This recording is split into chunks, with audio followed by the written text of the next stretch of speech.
Hello everyone, I'm Chester44 and welcome to this Let's Play Blades of Avernum.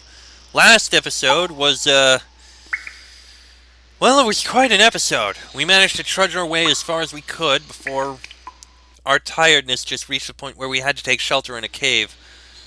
Orin and Every went on to continue scouting while we slept in a cave, or tried to, before hobgoblins found us, knocked us out, and took the six of us.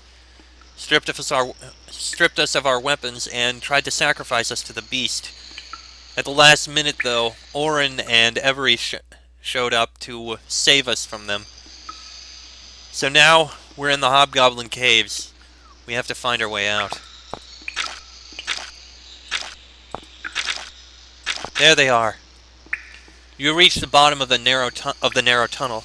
It is carved into the rock wall just wide enough for a hobgoblin to walk through. The beast could never fit through here. You had to almost crawl just to fit through and got plenty dirty in the process. Orin, Every, and Fabian got off no better, but at least they are all alive. Cut it a bit close, don't you think? Fabian was just saying as you entered. Orin shushes him and motions you over. Keep your voices down, we're in a goblin lair, you fool. Fabian grins sheepishly and keeps silent. Orin continues. Where are the others? What can you tell us of this place? You tell him what you know, which is very little. So they're having some kind of feast, eh? Perhaps you can get through here with minimal fighting. We have the element of surprise. They'll be in either a drunken stupor or drug-induced rage. I think they'll be surprised to find their sacrifices have taken up arms against them. He grins wolfishly. You two have no weapons for now, so Every and I will have to do most of the fighting. Here, take this. He hands you a torch. It's 2 crowns for everybody to fight at once, so Every and Fabian will take the rear. Now let's find Burden and the others. You don't have the slightest idea where they are? You shrug apologetically. Oh well, we'll just have to wander blindly then. Everybody stay close. Alright. Well, we have a torch, so we need the light. Stick to the side, excuse me.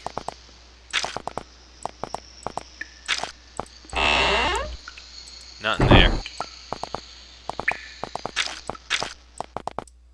The sound of raucous revelry, shouting, fighting, and general mayhem comes from further down this tunnel.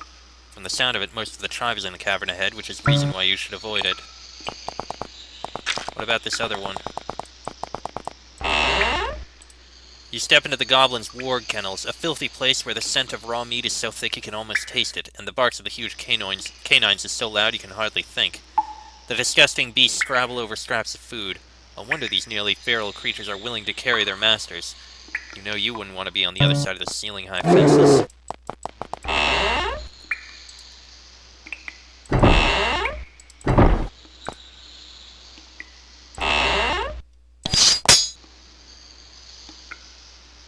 We don't have anything.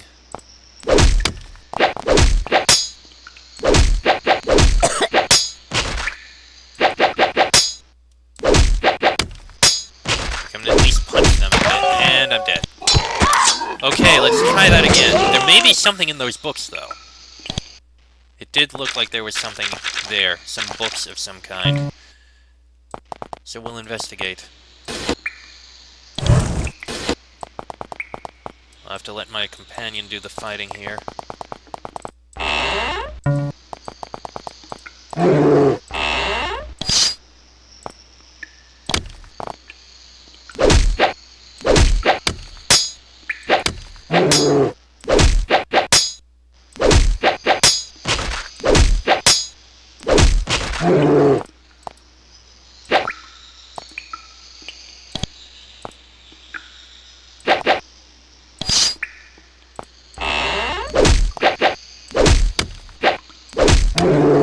Why aren't you doing anything?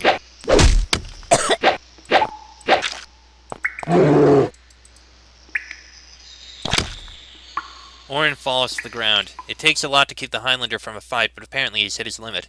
He falls back from the fighting. You'll have to handle the rest while he recovers. Okay,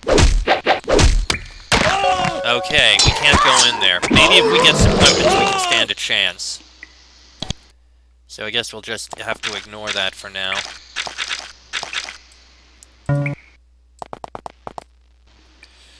Alright, use the firebrand. We only have one other room we can investigate, so we have to.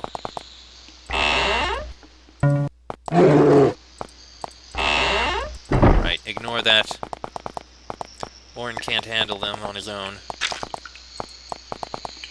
We know that's where the tribe is, so we only have one choice.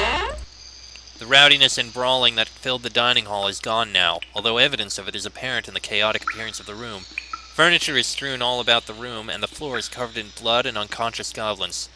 Several goblins remain to clean up. Their method seems to be to rob the unconscious goblins and lap up any alcohol that is spilled on the floor. When they spot you, they stare in disbelief, expecting you to turn out to be hallucinations. Eventually, they decide to play it safe by killing you.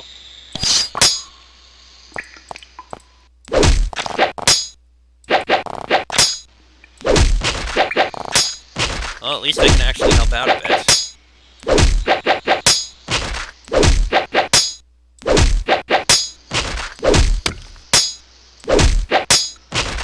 Alright, thank you, Orin. As the last goblin falls dead, you finally get to take a good look at this herb they are abusing. You cross over to a prone goblin and examine a blue sprig it holds in its hands. The herb isn't completely unfamiliar. It has the same leaf shape as nightshade, and apparently similar mind-altering properties. However, the leaf is of a strange blue hue, no doubt a different strain of nightshade, which would explain how the lowland plant could grow up here. You pocket it, if only to better examine it later. Consuming unknown herbs, especially one which has such apparently potent effects, would not be advisable. But you never know. At least you know a few recipes for lowland nightshade. Well, we got deadly nightshade. Good. If we had strangleweed, we'd be able to make choking dust. A cudgel! Yes! We have a weapon. There may be more around here. More deadly nightshade.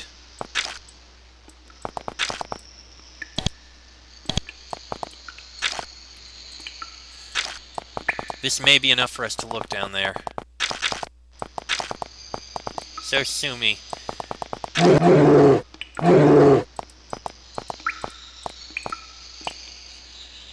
Alright.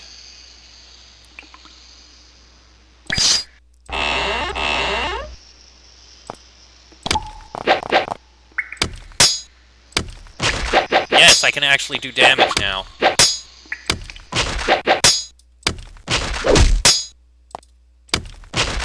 Excellent. We got them down. A Warg Rider's sword. That is... actually does less damage. But this cudgel does poison damage. Alright. Let's investigate these books. The Hobgoblins keep crude ledgers here on the raising and breeding of wargs. Most of the information describes how to beat the animals and what types of rancid meat are best for specific ages. No wonder the creatures are so ferocious. It seems they live in total fear of their Hobgoblin riders and complete hatred for everything else living. Well, we don't need to kill those wargs right now. What we need right now is to find our way out of here. Alright. Let's stick to out here. You step into the Hobgoblin's filthy kitchen and promptly lose your appetite.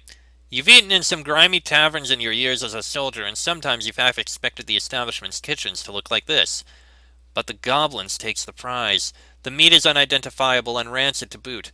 Garbage and waste is strewn around, often finding its way into the food. You must commend the Goblins. They managed to commit every health code violation in ISO.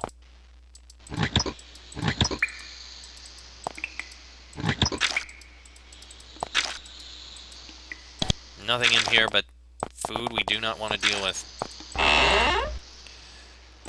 Use the other torch. Okay, that's another way out. Okay, that's where the... looks like the center tunnel is where they all are. Ah, diseased. I didn't see that. Frost shrooms. Well, we have something now. Can't make anything with it, but it's something we have.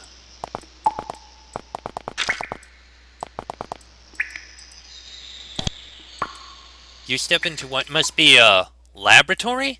As hard as that is to imagine from these uncivilized creatures, that is what this stone room seems to be. The scent of herbs makes you sneeze. You notice in particular the irritating acrid smell of nightshade. A healing poultice! And deadly nightshade. The Hobgoblin shamans have been doing extensive research on the properties of nightshade, apparently an important aspect of their culture and religion, the results of which are on these shelves.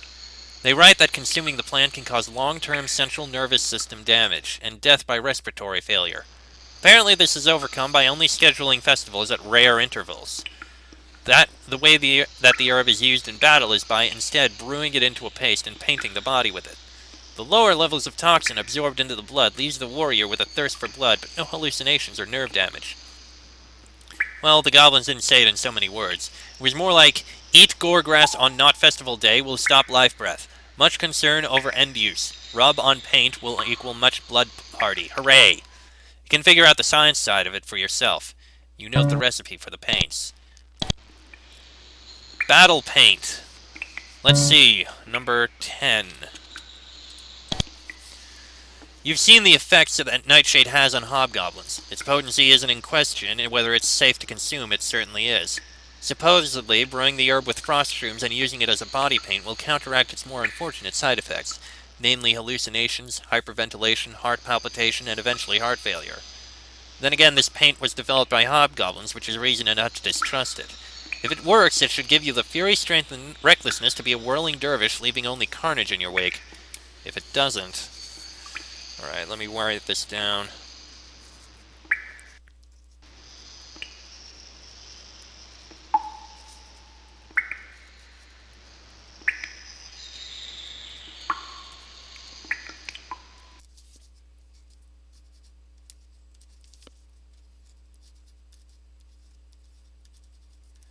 Nightshade and frost shrooms. No, I don't know why I wrote down war shrooms.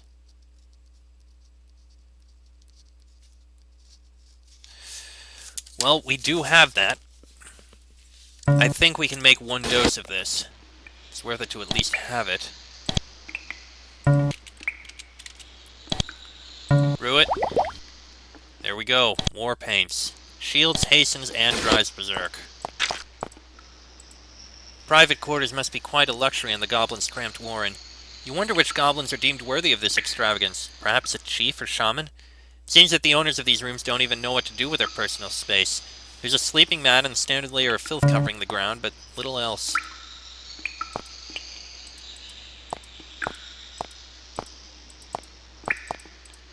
A small herb garden grows here. All the plants are fungi or other strains that thrive in dark places. You notice that all the nightshade plants are harvested thoroughly, no doubt in preparation for tonight's festivities. Mountain holly! Yes! That's beautiful. We have mountain holly. Now all we need is icicle moss if we can find it, and we can make a rejuvenation potion. We have a healing poultice at least. Nothing else in there. Alright, time to look down this way. Our torches are gone. They did not last long at all. Okay, that's where they are, so stay away from there.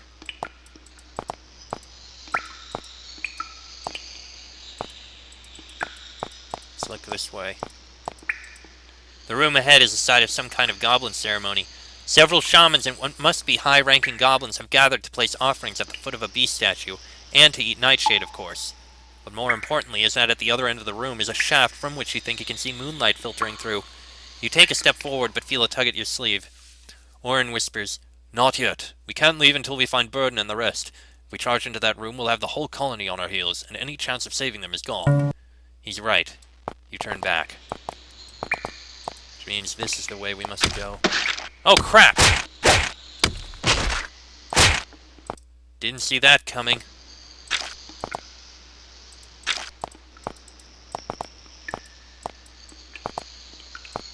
Alright, we need to drink this potion. We're almost dead.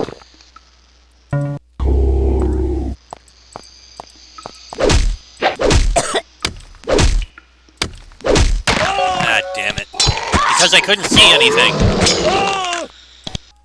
Alright, made it roughly back to where I was, and I happened to get some poor leather armor and an unwieldy cudgel this time. The cudgel is giving me encumbrance, but it does a lot more damage. Alright. Let's use this light.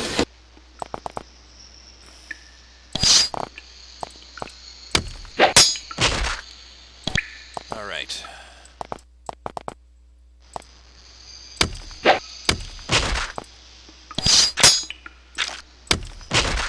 Ooh! There's something good back there!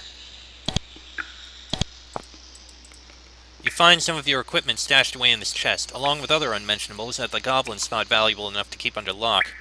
Maybe in a few years this gear will have aired out enough so that you don't have to cringe when you put it on. For now, you'll just have to hold your nose.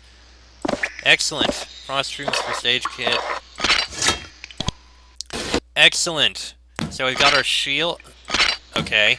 We've got our steel longsword, and we've got an iron large shield. We've also got hardiness filter and a potion of alacrity. And a first aid kit. Which didn't really do much of anything. Okay then, that didn't help us as much as I'd hoped. Or leather armor is something. We don't need to hold on. Well, I'm going to hold on to them just in case they do prove useful.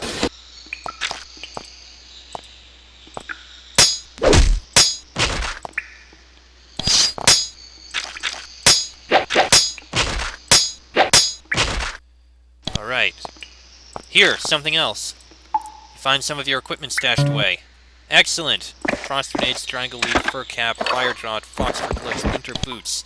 More! Yes!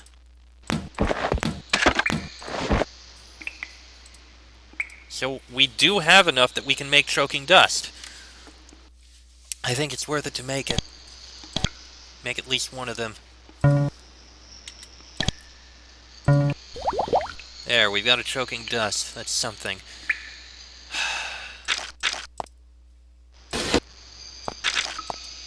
On the plus side, we have some of our armor and gear as well. Okay, I see more of our stuff in there, but I have no health.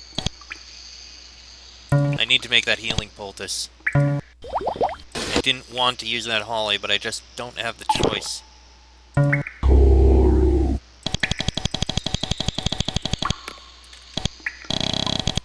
Alright. Alright.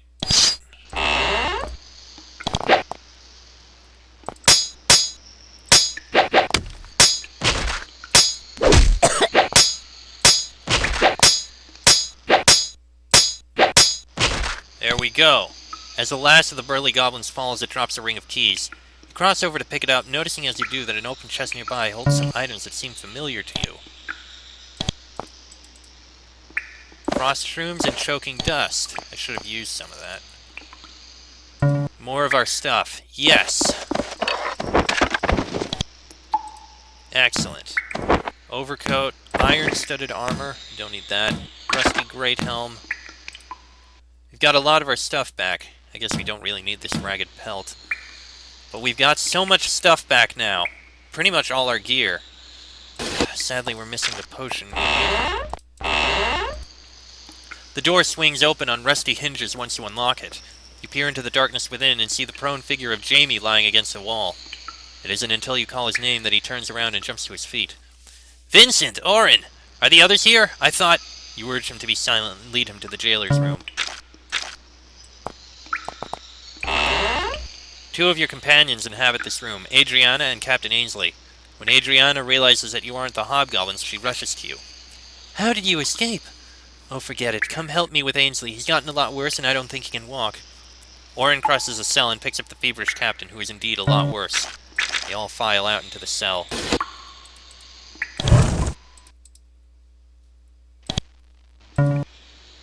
Hey, we got 10 hit points saved. Nobody in that one. Which means that's our room. Sergeant Burden sits cross-legged on the floor of her cell with her eyes closed. Beats laying down on the filthy floor to sleep. Her eyes snap open when you enter. A grin spreads slowly across her face. I knew I could count on you to bail us out. Good work, men. Have you got the others out of their cells yet? She marches out of the cell, clapping you on the back on the way out. I don't know how long we have to wait. Fabian has recovered his armor and weapon from the chest nearby and is just shrugging into his mail shirt as you approach. It's good to see the others are still alive, and now we're a step closer to getting out of here. If we can find a way out of this place, then the beast should be a cinch in comparison. Jamie is checking his bow to make sure the goblins didn't damage it when they took it from him. He grins when you approach. Good to be out of that hole. Thanks a bunch, Vincent. Now we just have to find a way out of here. Alright, I'm gonna drop these 2 cudgels. Apparently we don't need them.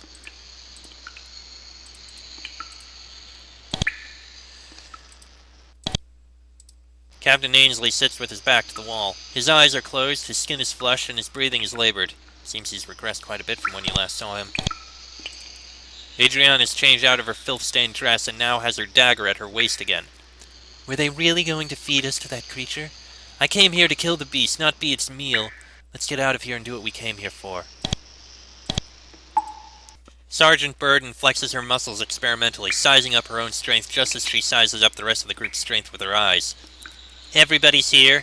Good. Now we have a decision to make and not much time to make it. But first, would Orin and Every mind explaining what's going on? Orin obliges. We returned from the scouting trip and knew something was wrong right away. The fire was out and everybody was missing. Even more disturbingly, there were bloodstains everywhere. The stains led to a solid wall, which must be a secret way into this lair. However, we couldn't open it for the life of us, and it seemed that you were out of our reach. That was yesterday morning. You've been in here for a good day and a half. We searched the surrounding area for other entrances in vain. We despaired of ever finding you until we saw some goblins come out to set up the sacrificing grounds. The others look confused at this, but he goes on to explain. We knew it had to be something to do with your capture, so we kept watch there. Sure enough, that night they brought Vincent and Fabian out to be sacrificed to the beast. We saved them just in time and fled in here to hide. That's about it. Sergeant Burden nods. And you have all of our thanks for your bravery. But now we need to get out of here. Adriana tells me that Captain Ainsley's wounds have become infected from the unsanitary cells and his fever approaches unsafe levels. We recovered our clothes, but all of our food is ruined. She holds up a piece of hardtack that is crawling with bugs to illustrate. And, oh, we're surrounded by goblins. Any suggestions? Everybody stands in silence until Every speaks up. The secret passage entrance where you got jumped is heavily guarded, and even if we get through, we already know that path goes no place. However, there was another exit we found that comes out much higher in the mountains, past that steep cliff that Orin and myself were scouting earlier. If it brings us any closer to Amansul, then that's where we should go. He looks at you expectantly. You pull out Erasmus's guidebook to see. The others gather around you as you pull out the map. You show them where Erasmus said the tower was, as well as where you probably are right now. There! That's Spring! That's just north of where the exit we found was, Every exclaims. That's the last landmark on the map. It can't be further than 3 miles from the tower. Sergeant Burden looks at you and Orin. You confirm that his map reading is accurate, and Orin confirms that there was indeed a spring by the entrance they found. Well, it's settled then. We'll find this exit and fight our way out, no matter what's between us. Move out! The others follow Sergeant Burden's lead. Alright. So that's what we have to do. We have to fight our way out of here. And I have almost no health. I have all my herbs back and all my potions, but I don't have any way to recover any health aside from using this first aid again and again. Don't have much choice here. Well, tried to make our way through. I wish we could have salvaged more of these herbs, but we couldn't.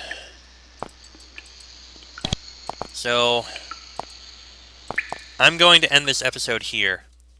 Next episode, we'll fight our way out of this place. We're almost free. That'll be in the next episode. So, until then, I'm Chester44. That is Vincent and Orin. This has been a Blades of Avernum Let's Play, and I shall see you all next time.